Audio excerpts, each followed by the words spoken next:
This is the new BMW M5cs. Now you can think of the normal M5 competition as being like a white Bavarian sausage. It's a little bit, However, this is like the white Bavarian sausage when served with that fruity mustard. The whole experience is just more enjoyable. And in this video, I'm going to tell you why it is and what exactly is the fruity bit of mustard that BMW has added to this M5 here. Now to do that, I'm going to show you around the exterior, the interior. I'm going to take it for a drive. I'm going to launch it to see how quick it is from 0 to 60 miles an hour, and I'm going to drive it like a complete idiot as well. Now, if you enjoy these kind of videos, please make sure you subscribe to this channel and hit the bell icon to turn your notifications on. That way, you won't miss a single upload. Anyhow, I'm Mark Watson, and you're watching Car Wow. Let's start this video by talking about the design upgrades you get over the normal M5 competition. Key one is this, look, carbon fibre bonnet. Wow. And then there's this different colour trim here. So BMW call this gold. Doesn't look that gold to me. Bit silvery, grey, yellowy. Anyhow, you also get BMW's top of the range laser lights standard, which have a brilliant high definition beam, and they can blank out part of their beam so you don't dazzle oncoming drivers. Also, the daytime running lights, they light up in a yellowy colour to match the not really that yellowy gold here on the grille. Other differences at the front are you get some different inserts here, air intakes in the bumper, and a carbon fibre front splitter for you to ground out and shatter when you go over a speed hump when driving through town in London. Didn't happen to me, honestly. BMW, that was crap before I had it, honest, swear to God. Now at the side, you get some unique alloy wheels, once again in the not so gold colour, and brake calipers in either red or gold. You get gold here for the M bit of plastic, and carbon fibre door mirrors. The car itself is actually 7mm lower to the ground than the normal M5 competition to improve the centre of gravity and make it look a little bit more meaner. Then round the back you have some darker tail lights and a bigger bootlit spoiler, which incidentally is also carbon fibre. You also get a carbon fibre diffuser there and gold, not gold, quad tailpipes. And of course your M5cs badge in gold, not gold as well. Now, all these upgrades do come at a price, so this car starts from £141,000. Enough about the styling. You want to hear about the engine? I'm going to talk about the styling on the engine. Look, yes, love this carbon fibre engine cover. So cool, and it's standard. Anyway, engine itself, 4.4 litre twin turbo V8. It's got 635 horsepower, so 10 horsepower more than a normal M5 competition. Still puts out the same 750 Newton meters of torque. It also drives all four wheels via the same 8-speed automatic torque converter gearbox. Does it sound the same now? Let's find out. Rev it up, go on, start it. Give it some revs. Look at it flex! Now let's hear it from the exhaust. Give it some more revs.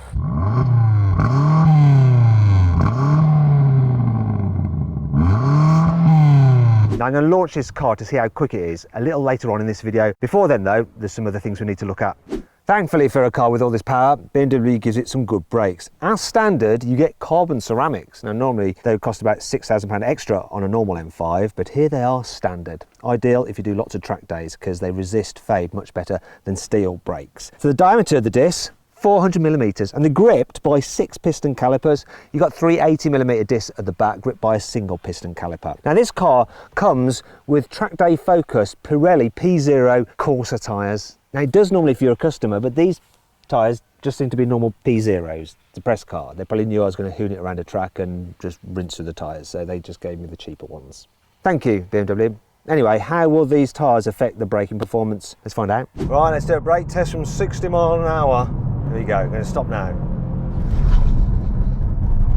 How long will it take to stop? Let's have a look. 32 metres. That's the same as a certain sports car. Click on the pop-out banner up there to see which car it was. As well as upgrades to the engine and the brakes, BMW has also tweaked this car's chassis over the standard M5 competition. So it gets adaptive dampers from the M8, so they're more expensive and better quality than the adaptive dampers you get on the M5 competition. It also has rated springs, so firmer springs at the front and the back. Another thing BMW has done to this car is reduce the weight. So just like a normal M5 competition, you've got a carbon fibre roof. This one has been shat on by a bird. Anyway, in addition to the carbon roof, it also gets the other carbon bits, helps reduce the weight. Then there's the fact the car's wheels are forged, so they're lighter. The carbon ceramic brakes, they're lighter than normal brakes. Save over 20 kilos in total, those brakes do. Then there's some other bits and pieces they've done, like remove some sound deadening and seats are different and all that kind of thing. The total weight saving is 70 kilos, which means that this M5cs comes in at 1,825 kilos, which is pretty impressive for such a big car. In fact, it's just 95 kilos heavier than the smaller M3. The M5cs also has uprated, stiffer engine mounts. Now, if I was a German review, I'd probably give you the exact stiffness. I'd be saying something like, yeah, they have a spring rating of 900 Newton millimeters. But I'm not going to do that because I'm English. What I will do is take it for a drive now and see what effect all these changes have. Right, let's go for a drive in this beast of an M5cs. And the moment you pull away in this thing, you know it feels different to a normal M5 competition.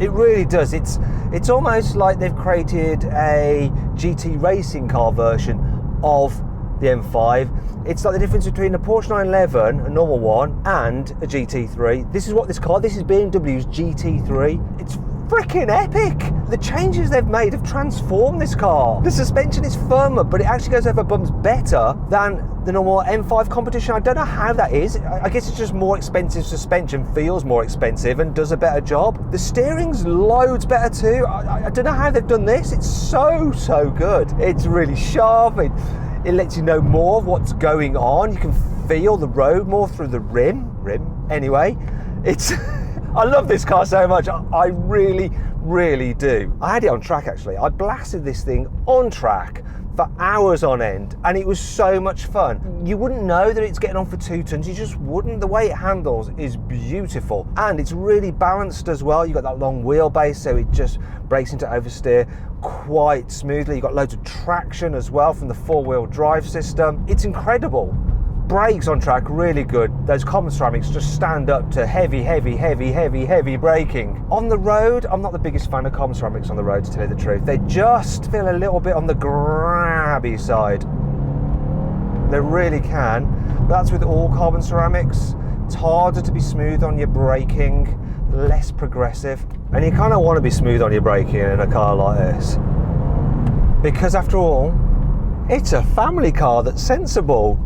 Isn't it? Speaking of which, you know, for long distance work, it's actually pretty good. The seats are firm, but they're supportive. Like I said, the suspension, it's firm, but it's really good at dealing with bumps. You do notice it's a bit louder inside than the normal M5 because they've clearly removed some soundproofing, but it's not terribly annoying. You just get a bit of noise from those tyres, that's all really. It's absolutely lovely. The gearbox, torque converter gearbox, 8 speeds. When you're just cruising along, it's nice and smooth. Then if you need to suddenly take off, floor it, bit of a pause, but it soon finds the right gear and you're off. And changes are pretty quick, you know, for a torque converter. Not as quick as if you had a dual clutch, but when you've got the gearbox set to maximum shift speed, you do get a jolt in your back. It's not quite the thwack you got from the old dual clutch, but it's fine. And that engine, the engine just pulls and pulls and pulls and pulls and pulls, and it makes a nice noise as well. And when you combine it with this brilliant chassis, it's so good. I mean, it is so good. This is my favourite M car. Right now, this is my favourite M car. They've absolutely smashed it with this. It's very expensive, this thing, but if you have the means, stretch yourself, pay the extra, get it over the M5 competition. You will not be disappointed. And I'm sure that when the time comes to sell it on, because it's limited, because it's rare, because it's the very top M5, it's just going to hold its value better. And who cares anyway, because you're going to have so much fun. It's going to pay for itself in terms of big grins. I don't know what, I didn't mean to go like that. Big grins.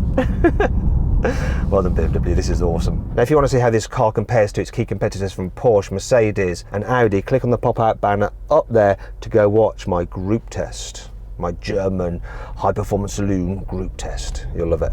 This M5cs isn't only nicer to drive than the M5 competition, it's just a nicer place to be. This steering wheel is lovely with the Alcantara on it and the centre stripe, so you know exactly which way it's pointing. It's also got this black metallic-y chromy trim on the steering wheel, which I like. Then there's the carbon fibre gear shifter paddles, which are like those on the M3.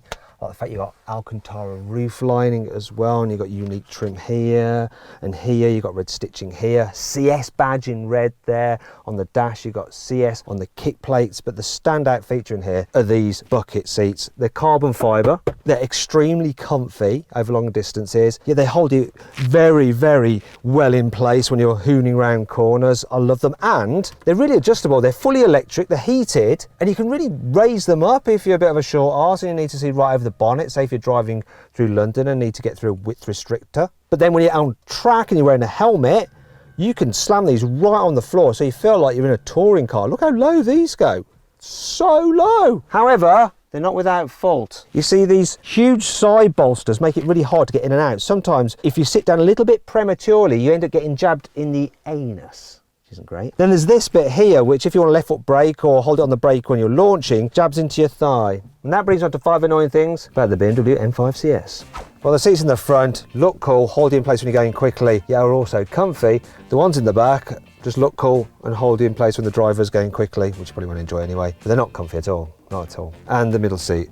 Yeah, I mean, if anyone tries to sit here, these ridges on the seat will splay their bum cheeks, which means that they might do an accidental poo.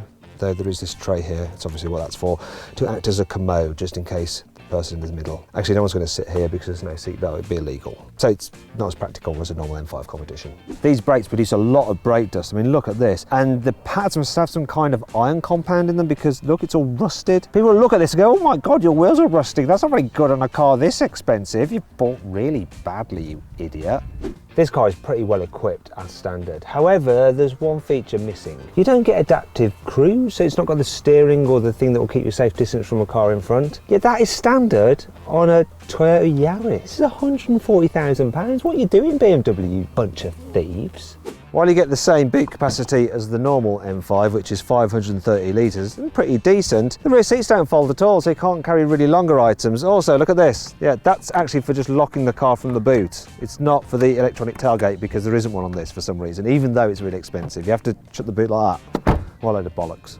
I've got a new phone, right? Look at this. Samsung Galaxy Fold. Look at that. Look at that. It's insane, isn't it? Thing is, when I got it in this stupid case, yeah, I know I hate the case, but I will drop it, so I've got to have a case for it. It won't fit in the wireless charging port there. Look, it won't quite fit, it's just a bit too big. So what I'd normally do in an M5 competition is open this centre console here and charge it in there with a USB-C, fast charging. For some reason though, you can't get into the centre console on the CS. They've just kept it closed. I don't know why they've done that. Stupid. Thankfully, this car has plenty of cool features to help make up for all this. Here's 5. I love the way BMW M5cs is embossed on the inside of the carbon fibre bonnet. That is just super cool. Here's another cool Easter egg on this car. See the outline on the headrest? That's the Nordschleife. It's because this car's suspension has been specifically tuned on the Nürburgring. Now normally I'd be very, very careful about saying the Nürburgring in a car wow video because I always seem to get kicked for some reason, but there is no way anyone can kick me inside a car, so ha ha ha ha ha ha. What the actual... The M5cs gets an improved oil sump, an improved oil pump, and an overall improved oil supply system, so it's less likely to suffer from oil starvation when you're pulling high G's, hooning it like a crazy thing around a track. Don't know why I'm doing this. Up. Up. The images of the car that you get on the infotainment system aren't just of any old 5 Series or a normal M5. Look, it's an M5cs with the M5cs badge there and the gold not gold wheels and grille. Actually, it looks like real gold here. Not gold, not gold. As with the normal M5 competition, this car has the 4-wheel drive system which you can put in rear-wheel drive mode, so you can do stuff like this. Obviously very, very important. However, unlike the normal M5, which has its top speed limited to 155 miles an hour, this car's top speed is limited to 190 miles an hour. So it's the quickest M5 at the factory ever. This car is supposed to do 0 to 60 in 3.2 seconds, but what will it really do? Specialist timing gear up here, let's find out. Nose control ready. Oh, it hooks. Hooks good. 2.88 seconds. Did that sound funny when I said that? 2.88 seconds. 2.88 seconds. Blooming quick, it makes you talk like an idiot. Wow.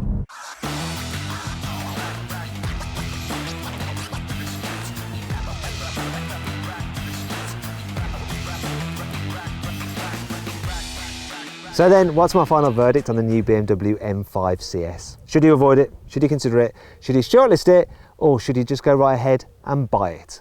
Well, I reckon you should just go right ahead and buy the new M5cs. But Matt, are you sure you could have an M550i and an M2cs for the same money as this? I don't care. I'd much rather have this.